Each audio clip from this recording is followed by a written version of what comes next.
Mga kababayan, ma'am sir, this is Jam, the Filipino channel ang inyong pong lingkod. So today is April 26, 2026. At tayo ngayon ay papunta dyan yan sa may Holy Haven Eternal Parks sa may poblasyon San Jose del Monte, Bulacan. At dadalhin po natin sa may barangay 176 Bagong Silang, Caloocan po yan. Okay, magbabalik po tayo mamayang konti pag nakuha na po natin sila. Disclaimer lamang po, ang content po natin ay kalsada at hindi ang passenger. Kaya nga naman sakasakali man po na may marinig kayo, mga pangalan ng lugar, pangalan ng tao, pangalan ng organizations, government o private man yan, ay wala pong kinalaman ng channel na ito. At wala pong pinakatungkulan. Lahat po ng pinag-uusapan dito ay pawang dito lamang po yan sa loob at wala pong pinakatungkulan sa labas. Magbabalik po tayo mamaya pag nakuha na po natin sila.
Pero pinapalaan ko po ulit ang pag-atake sa korte at saka doon sa mga huwes ay pwedeng kilalanin na violation of the of ano ba to? Offenses against the administration of justice. Yan. Violation po ng Rome Statute. So makaka-apekto po yun, tinitingnan din talaga ng ICC yung ganun pong behavior. Kaso, oo, kay Duterte, sakaling ano siya, sakaling matukoy na siya yung nag-utos o kaya konektado sa kanya yung kaganapan, yung o kaya atake dun sa korte. Kasi, Organized siyempre, ba? lalo na kung organized, sabi nga nila, coordinated inauthentic behavior, kung bayad yung mga troll na yan, bayad yung mga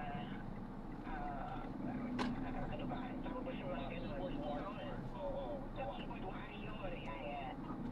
Ay, ano po kayo, makakasama po kayo sa kaso ni Duterte kung hindi man legally sa perception. Kasi sabi ko nga itong ICC, nakakaano na rin eh, nakakagets na rin eh. Sa Facebook, May pattern. hindi, sa Facebook, nagko-monitor. At patungkol doon sa nangyayari, ano to, interim release request nila. Di ba nag-request ng interim release? Eh, isang factor doon kung babalik sa ano eh, kung babalik sa korte. Isang factor kung itatakas.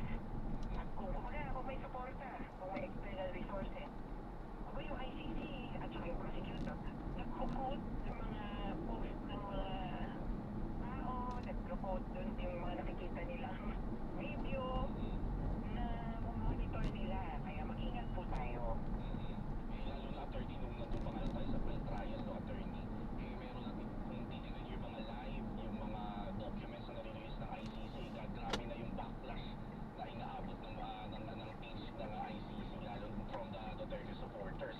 So malaking epekto, makaka-epekto, posibleng maka-epekto itong ganitong behavior sa tatakbuhin po ng kaso o posible pang panibagong kaso if ever. Yan. Attorney, last na lang po bago po kayo pitawad. Attorney, ano po ang ating mabibigay na mensahe? Ano ang ating assurance para doon sa biktima, sa mga biktima? At syempre, ano ba yung ano bang gaano ba ka-significant dito para sa hindi naman biktima, yung talagang mga nagmamasid lang dito sa development sa pag-hihiling dyan sa ICC? Para po sa lahat, hindi po kami titigil hanggang walang katotohanan, walang justisya. Dalawa lang naman yan, truth and accountability. Kung parang aso talaga, hindi namin pakakawalan yan. Pangako kasi ito sa mga biktima, at ito na po ang trabaho namin. Lagi nilang sinasabi na, kasi galit lang kayo sa mga Duterte. Hindi po, at kaya namin, at hahabulin namin to sa lahat ng masasamang tao. Yan po ang aming pero para po sa mga biktima, kasama niyo po kami hanggang dulo. Kaya lang tsaga lang po, topic lang. Kasi mahaba ito, pero pangalawa, marami pa po kumbaga ikutitos at paumanhin po sa mga may mga biktima po na hindi magiging bahagi ng ICC. Abot ko na po ito. Ang kaso sa ICC ay nalimitahan sa November 2011 hanggang March 2019. May mga namatay po after March 17, 2019 hanggang 2022. Hanggang ngayon pa nga. May pinapatay pa. Marcos na nga. Sinusunin po namin yung biktima. Pero doon sa kaso mismo, posibleng hindi. Concert po yan. At may alaga sila. So bawal po sa atin kasi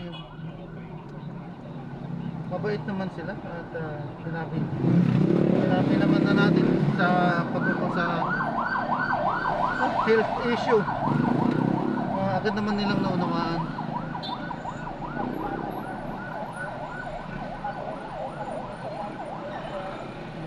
Malakas kasing magpaano yung balahibo sa atin.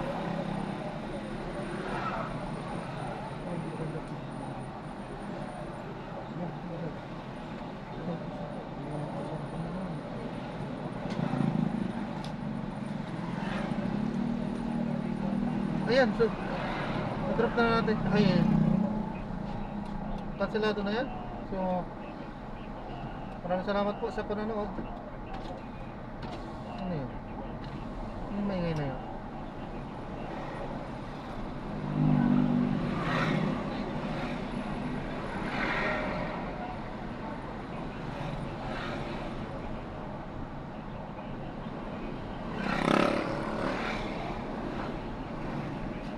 Paalam po, gagawa na po natin ng ibang video itong ating susunod na mission. Paalam po.